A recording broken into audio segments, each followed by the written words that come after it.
tak berbaloi demi hasad nak buat macam tu. Tak berbaloi. Ustaz-ustaz bukan malaikat. Dia akan melakukan kesalahan kalau tidak diawasi. Kenapa nak buat kerja gila macam ni tu? Tak payah. Hantar dekat blogger, bayar RM5,000, RM10,000, sebarkanlah semua video-video semua tu.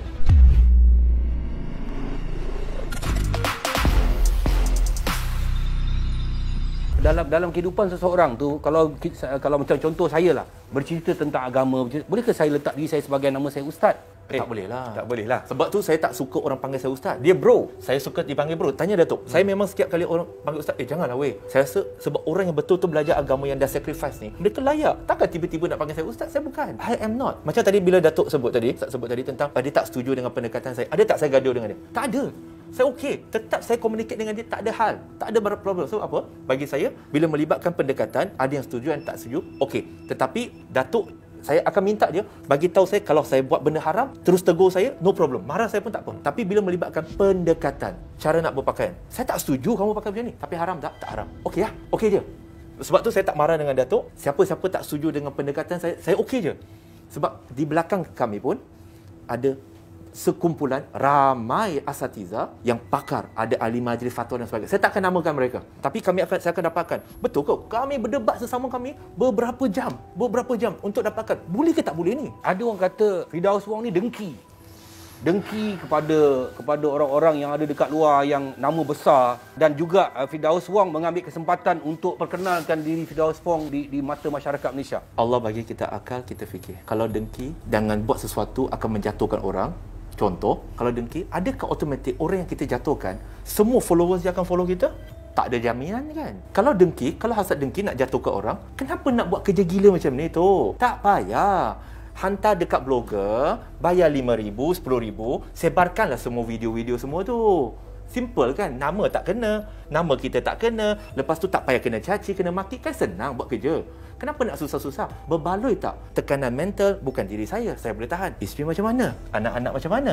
Tak berbaloi demi hasad nak buat macam tu. Tak berbaloi. Baik kita guna RM10,000 tu, lagipun, Tok, saya kata, wallahi, kami tak akan sebarkan video-video lucah, gambar-gambar lucah. Sebab itu adalah sesuatu yang kami tak akan kongsikan kepada masyarakat. Apa yang tersebar sekalipun, saya kata, wallahi, demi Allah. Boleh terima? Tak? Wallahi, demi Allah, kami tak buat. Kami pun nak tahu siapa punya kerja tu. Dan kadang-kadang benda-benda macam ni dia menjadikan satu pengajaran lah juga untuk semua netizen, termasuk asatiza, berhati-hati. Perempuan berhati-hati dengan lelaki, lelaki berhati-hati dengan perempuan. Sebab itulah fitnah. Tak kira lah siapa pun. Saya selalu cakap, ada orang akan cakap kat saya, dia kata, ustaz, kenapa ustaz-ustaz buat macam ni? Adakah ustaz-ustaz itu ulama-ulama atau ustaz-ustaz itu malaikat? Betul. Saya ingat Datuk Profesor Harundin, dia kata apa? Ustaz-ustaz bukan malaikat. Dia akan melakukan kesalahan kalau tidak diawasi. Itu sebab perlu kawan-kawan. Okay, mungkin ustaz juga tahu, brother Firdaus juga tahu, sebenarnya predator sex ni dah lama ada.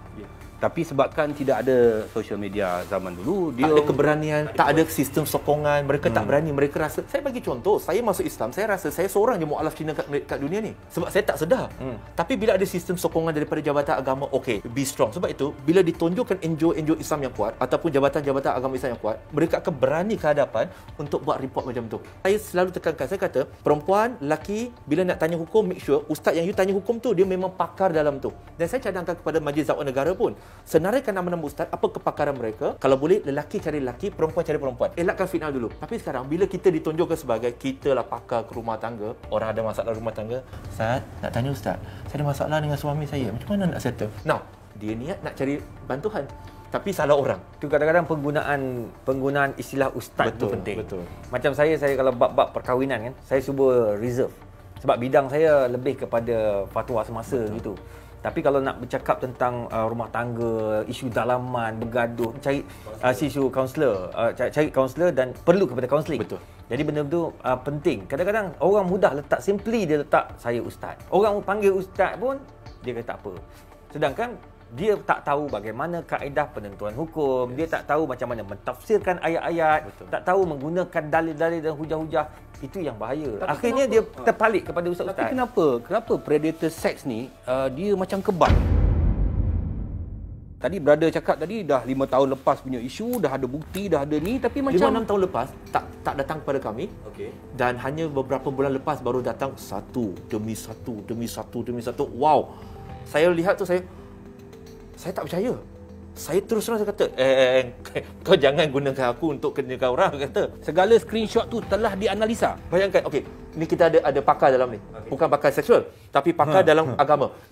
Tuh. Bila hadis-hadis tu, sahabat ni tak pernah jumpa sahabat ni, tak pernah jumpa sahabat ni, tak pernah jumpa sahabat ni dalam waktu yang sama, tetapi mereka meriwayatkan perkataan yang sama daripada Nabi. Betul. Maka dia Hadis jadi tu mutawatir. mutawatir. Dia jadi sahih.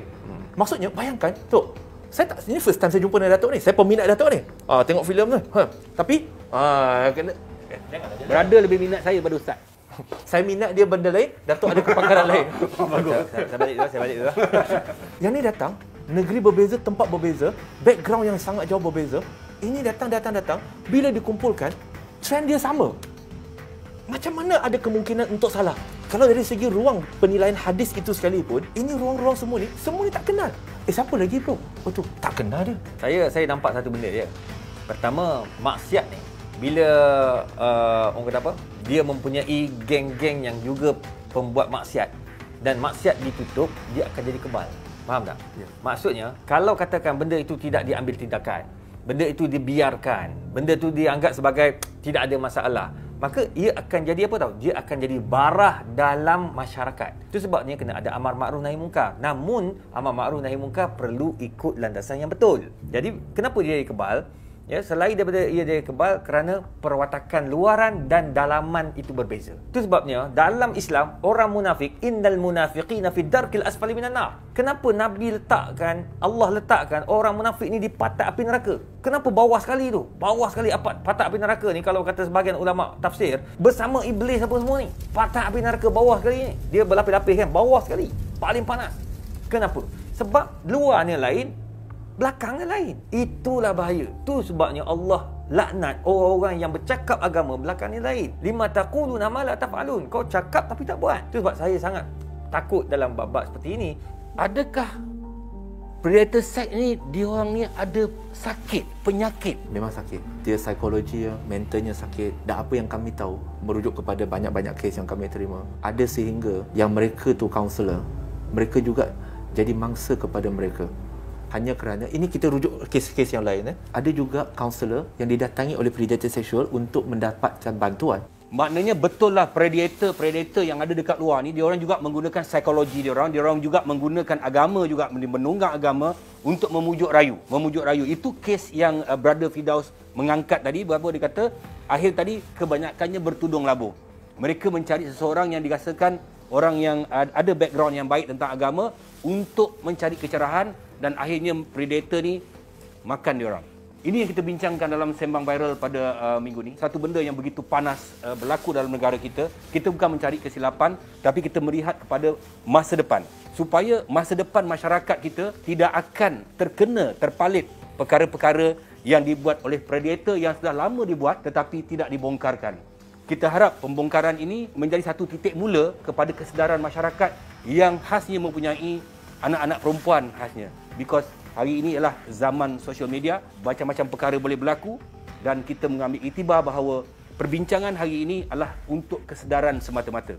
Bukan untuk menembak, untuk menomah, tetapi membawa satu pemikiran yang lebih luas. Pemikiran yang kita rasa pemikiran dalam bentuk keadaan moden hari ini dalam dunia yang tanpa sepadan. Terima kasih Prof, terima kasih Brother kerana sudi bersama dengan saya. Kita ni sebenarnya jangan kongsi kalau tak pasti, jangan kita buat wakaf dosa.